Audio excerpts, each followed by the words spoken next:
Assalamualaikum warahmatullahi wabarakatuh. Kami dari kelompok 7 mata kuliah Interaksi Manusia Komputer. Ada saya Fadilah Mamar, NRP Dan saya 2019-126. Diki Darmawan, NRP 15 2019 127. Saya Yusef Indra, NRP 15 2019 128. Di sini kami akan mempresentasikan mengenai Golden Rules of Interface Design. Materi pertama akan disampaikan oleh Joseph Indra.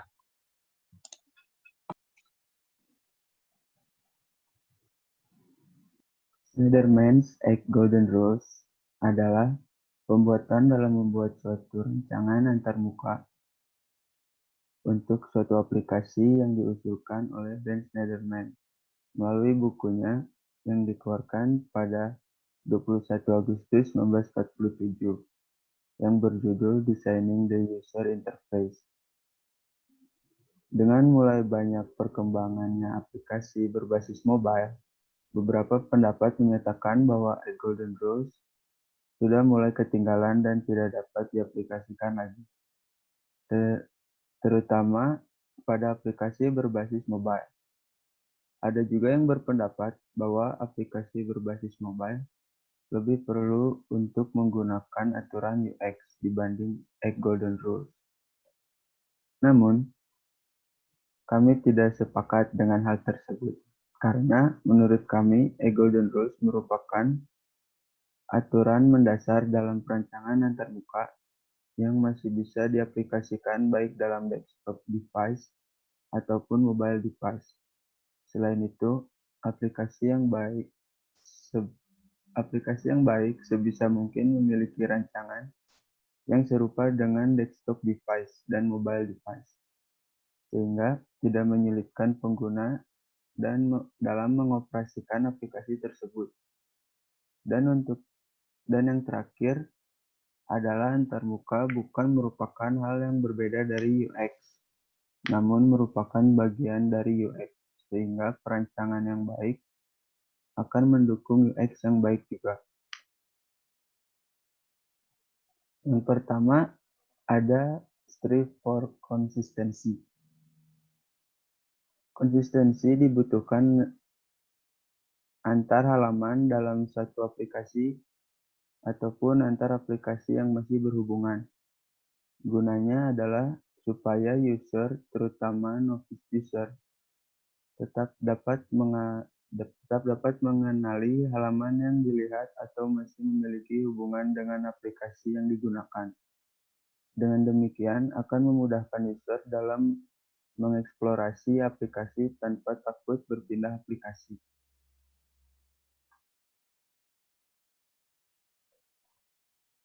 Yang kedua ada cater to universal usability. Dalam merancang aplikasi antarmuka, seorang interface designer harus memperhatikan jenis variasi usernya, baik itu dari segi latar belakang budaya dan bahasa, juga variasi tingkat pemahaman user terhadap aplikasi. Pada poin ini yang lebih sering dipikirkan adalah perbedaan budaya user, sehingga aplikasi menjadi lebih efektif jika universal usability diterapkan. Selain itu, user baru dan user yang sudah terbiasa menggunakan aplikasi memiliki preferensi antarmuka yang berbeda. Misalnya ada shortcut untuk suatu fungsi tertentu bagi user yang sudah sering menggunakan aplikasi, sehingga dapat lebih memudahkan user untuk menggunakan fungsi tersebut.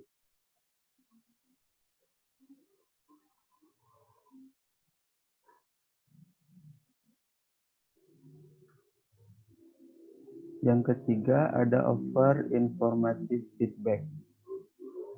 Informative feedback tidak harus selalu dengan jawaban dari aplikasi ke user, tetapi dapat berupa perubahan antarmuka setiap user melakukan aksi. Dengan demikian, user paham bahwa aksinya sudah direspon oleh aplikasi.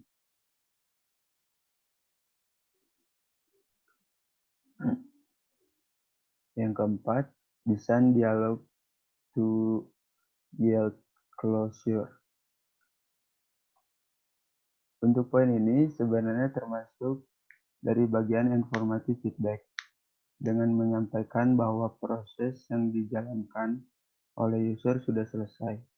User paham bahwa dia tidak perlu menunggu apakah masih akan ada tahap lain setelah menyelesaikan suatu proses.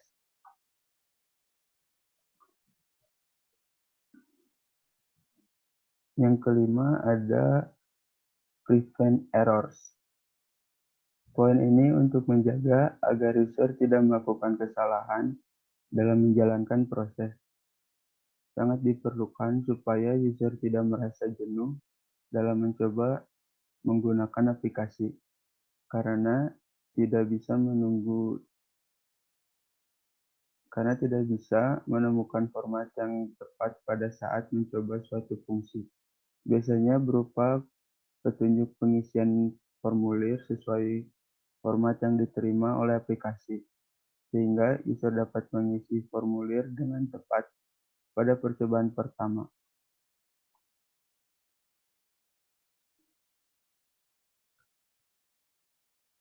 Yang keenam ada permit easy reversal of action.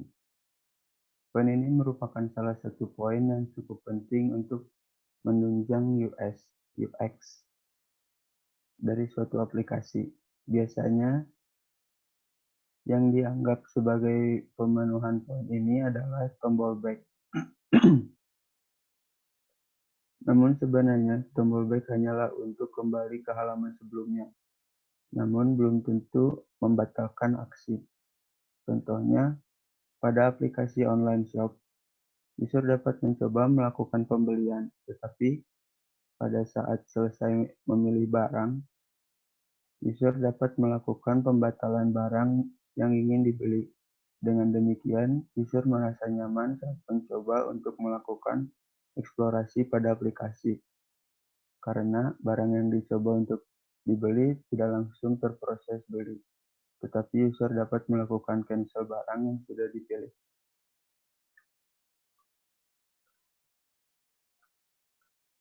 Yang ketujuh, ada support internal locus of control. Poin ini terutama sangat disukai oleh user yang sudah terbiasa menggunakan aplikasi, karena biasanya user yang ingin memiliki tampilan yang bisa diatur oleh user sendiri sesuai preferensi dari user. Hal ini dapat meningkatkan kepuasan user terhadap aplikasi yang sangat mempengaruhi UX terhadap aplikasi tersebut.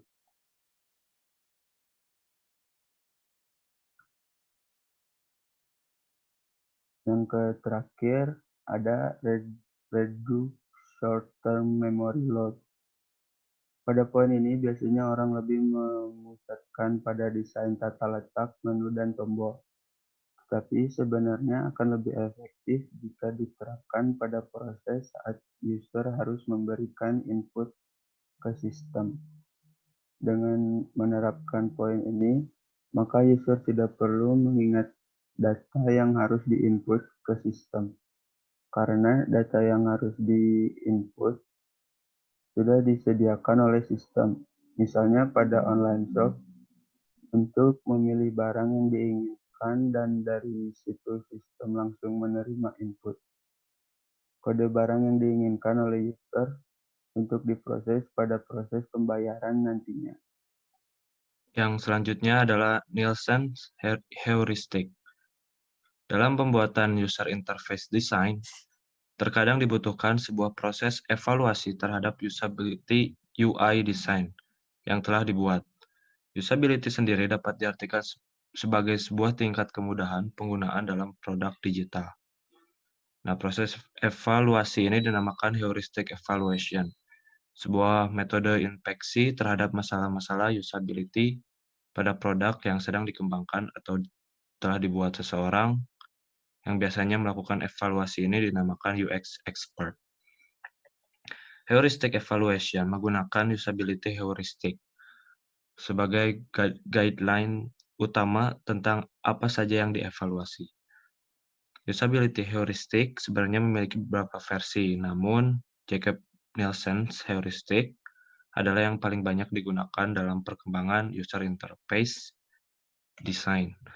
Nah, dari Jacob Nielsen heuristic ini ada 10, nah berikut yang 10 ini versi Jacob Nielsen. Yang pertama adalah visibility of system status. User tidak ingin berpikir atau melakukan task berlebih. Maka dari itu sebaiknya sebuah sistem membantu user agar tidak bingung dalam menggunakan sebuah produk.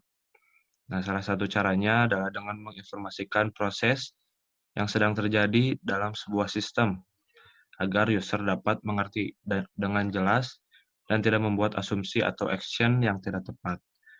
Nah, berikut contoh penerapannya.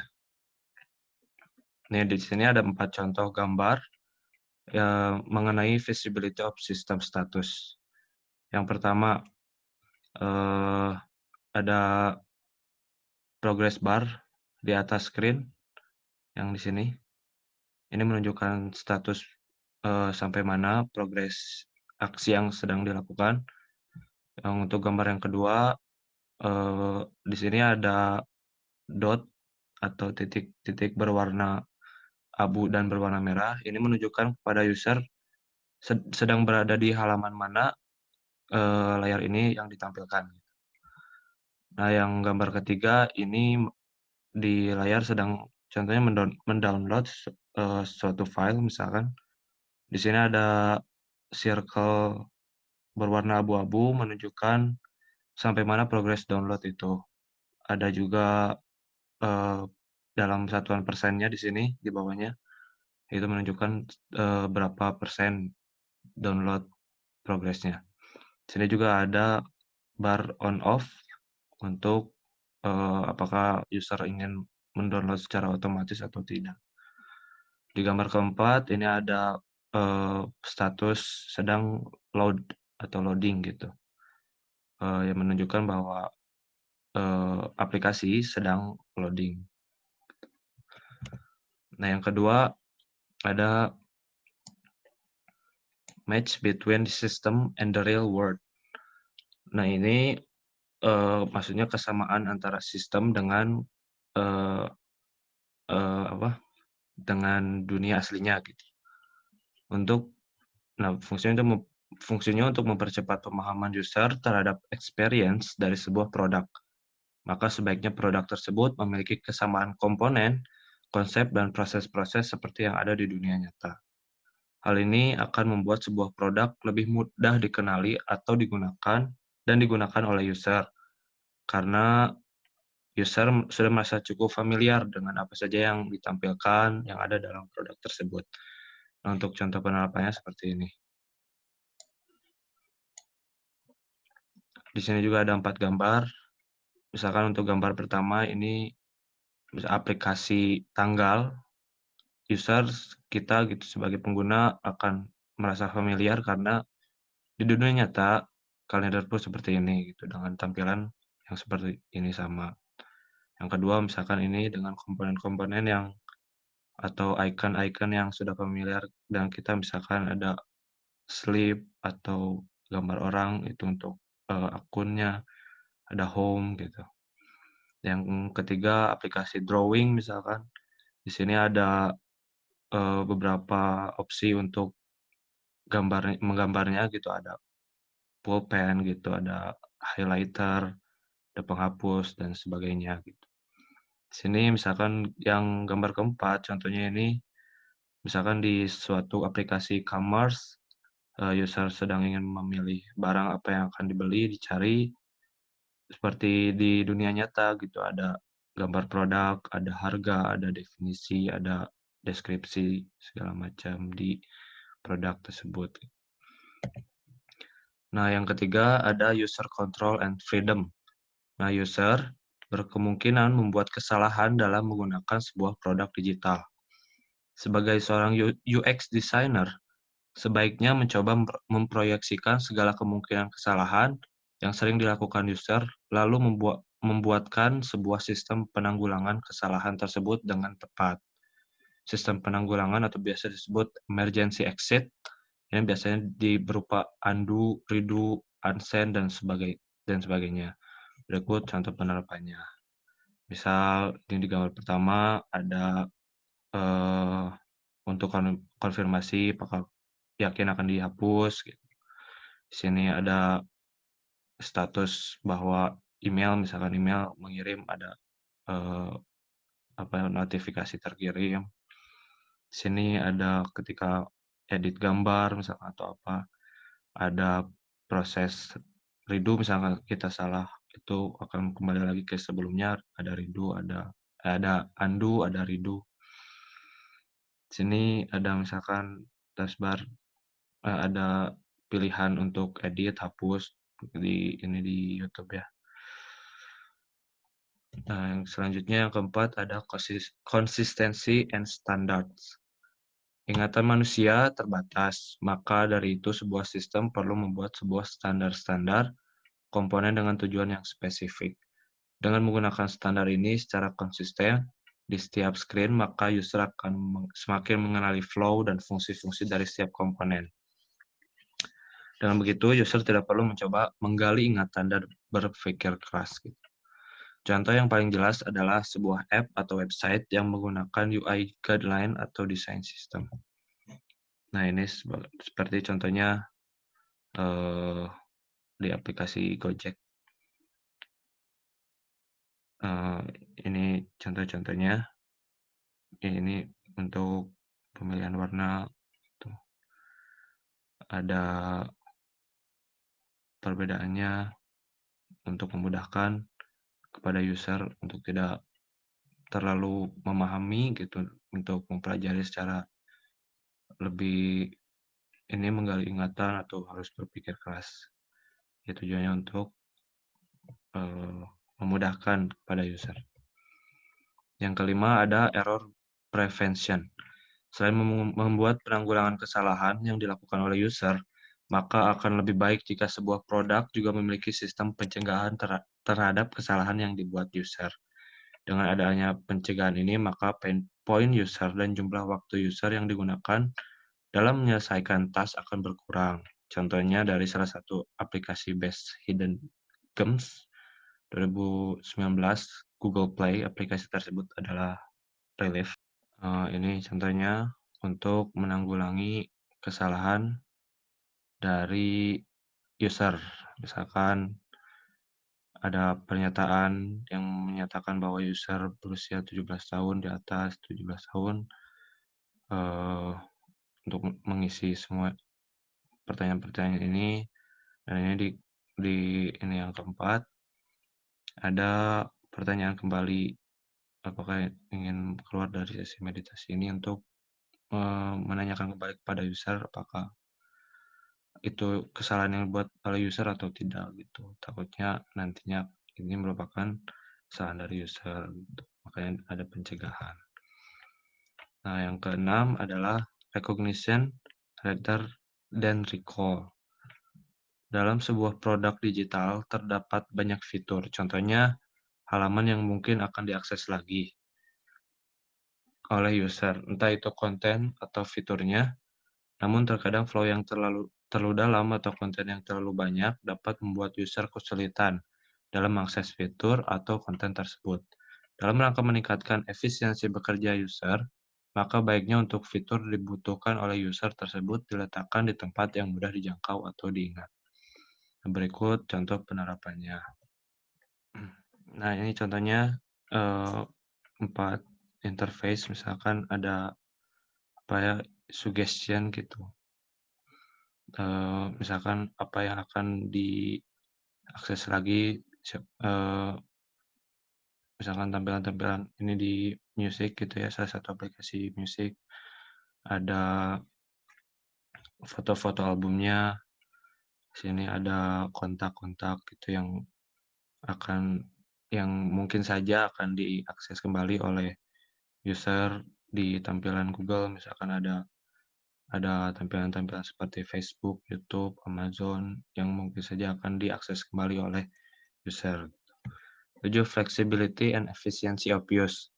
Dalam membuat produk digital, kita harus membuat semuanya menjadi lebih mudah untuk user. Biasanya perihal usability. User dapat dibagi menjadi dua kelompok. Yang pertama adalah kelompok user baru dan kelompok user yang berpengalaman atau yang sudah lama. Kita perlu memberikan kenyamanan pada kedua kelompok tersebut, walau dengan cara yang berbeda. Contoh penerapannya adalah seperti berikut.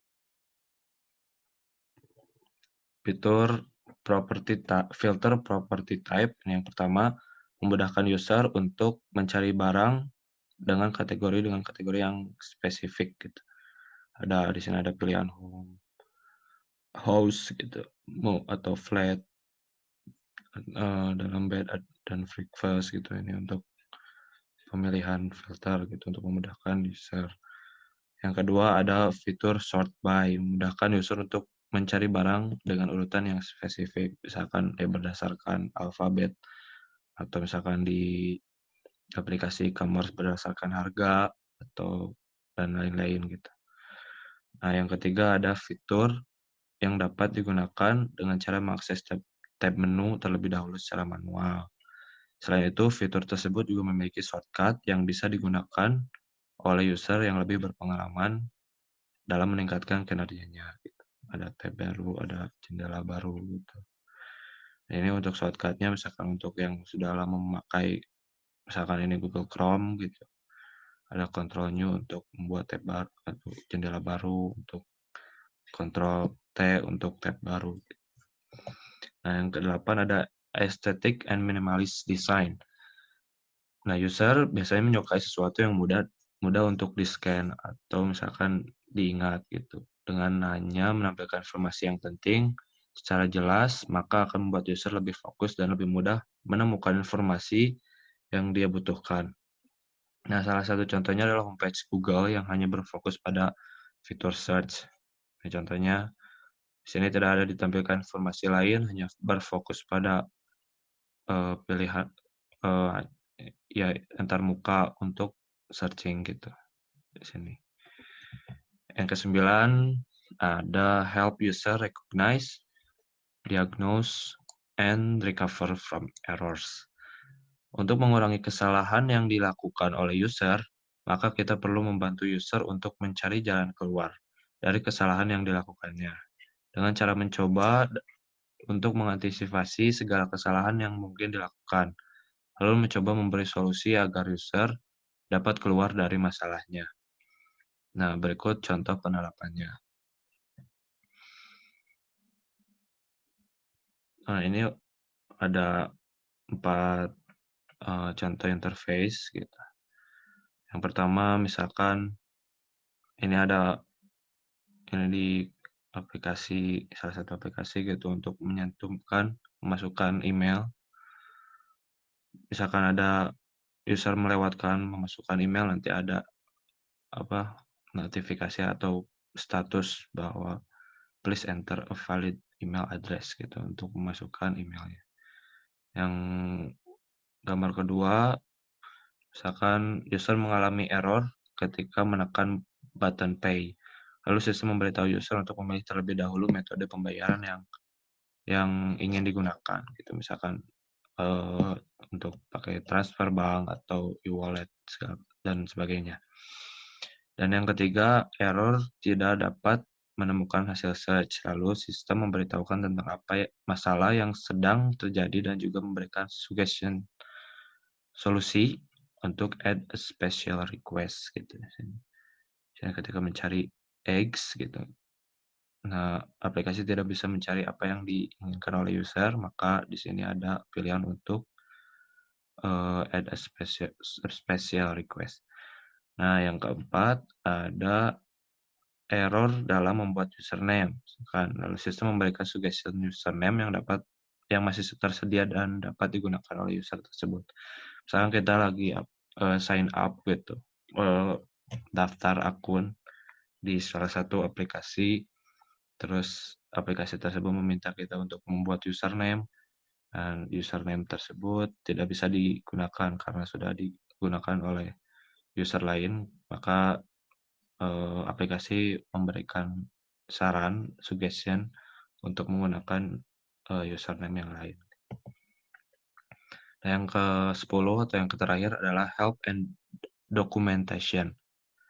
Dengan memberikan help and documentation dan memperbolehkan mereka untuk belajar lebih tentang fitur atau produk digital, maka secara tidak langsung kita memberikan mereka kendali lebih.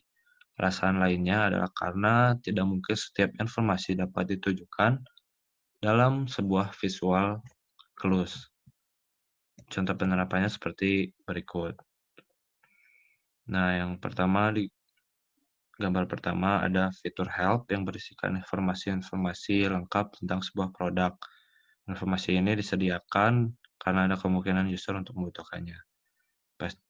Kebanyakan di setiap aplikasi yang kita gunakan saat ini juga pasti ada help and support gitu yang biasa kita temukan ketika kita kebingungan misalkan dalam suatu fitur atau yang lainnya. Di kedua ini ada di Wikipedia, ada fitur more info untuk memberikan info tambahan lainnya gitu untuk memperjelas informasi yang ditampilkan. Ya, untuk materi terakhir ada Norman Seven Principle.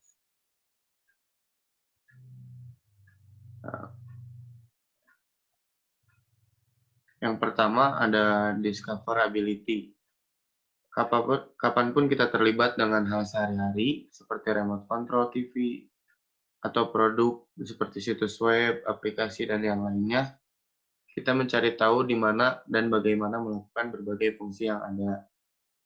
Melalui kemampuan untuk dapat ditemukan yang baik, kami dapat mempertimbangkan berbagai opsi dan memilih salah satu yang harus bekerja untuk memenuhi tujuan kami.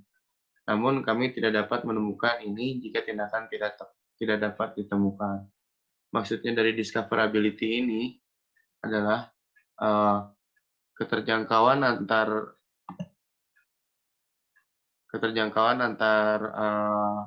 fungsi dari aplikasi yang kita akan gunakan, seperti contohnya kita ingin mencari menu-menu navbar yang kita inginkan. Misalnya mencari menu navbar itu kan kalau desainnya nggak baik akan susah untuk ditemukan. Makanya dibuat agar bisa keterjangkauannya lebih mudah. Atau juga bisa menggunakan button search mencari navbar tersebut. Dan di sini ada contoh gambar seperti navbar-navbar di sini yang mudah ditemukan dan kita gampang menggunakannya. Jika navbar-navbar ini tidak bisa ditemukan atau susah, kita tidak akan mencapai tujuan kita sendiri. Maka dari itu, discoverability sangat dibutuhkan untuk konsep desain.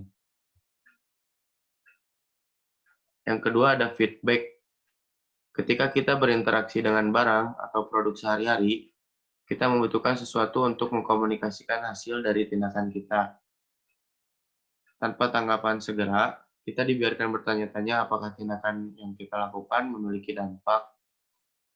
Norman mendeskripsikan umpan balik sebagai beberapa cara untuk memberitahu Anda bahwa sistem sedang mengerjakan permintaan Anda. Yang dimaksud feedback ini seperti saat kita mencari sesuatu, akan ada gambar loading seperti yang ada di samping ini. Itu tandanya sistem sedang memproses permintaan kita atau mencari apa yang kita inginkan. Lalu yang ketiga ada konseptual model. Model konseptual adalah penjelasan sederhana dan berguna tentang bagaimana sesuatu bekerja. Misalnya pengalaman orientasi situs web atau aplikasi mendemonstrasikan cara menggunakan produk atau layanan. Yang dimaksudkan konseptual model ini seperti gambar di sini.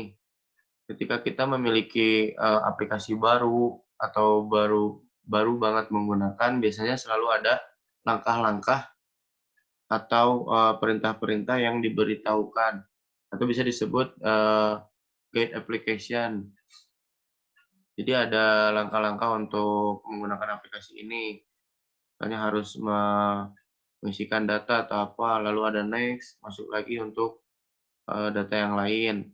ada lagi next data yang lain, dan di sini juga ada button prev untuk balik lagi jika tujuan yang sebelumnya belum tercapai. Lalu ada Everdance atau keterjangkauan. Everdance adalah tindakan yang dirasakan dan properti aktual dari suatu objek yang membantu kita menentukan operasinya. Di sini ada gambar seperti kontrol untuk menaikkan atau menurunkan suhu. Yang dimaksud Everdance ini, seperti Norman katakan, istilah kemampuan mengacu pada hubungan antara objek fisik dan seseorang. Maksudnya, jika kita melihat barang-barang yang ingin kita gunakan, kita kan pasti tahu apa gunanya barang itu. Contohnya seperti lagi melihat kursi yang bentuknya untuk duduk. Nah, sama desain juga harus bisa menjadikan seperti itu. Jadi hanya tampilan, tapi kita tahu kegunaannya untuk apa, sesuai isi kepala kita gitu. Lalu ada signifier atau penanda, menyampaikan kepada kita di mana tindakan harus dilakukan. Norman menjelaskan, istilah penanda mengacu pada tanda atau suara apapun, indikator apapun yang dapat dipahami, yang mengkomunikasikan perilaku yang sesuai kepada seseorang. Contoh di samping ini, gambar ini, seperti penanda-penanda button ini. Button ini jika tidak ada bacaan ekstra topping, kita tidak akan tahu ini tandanya untuk menambahkan ekstra. Hanya sebuah lingkaran dengan warna putih, itu saja. Mungkin akan kesusahan.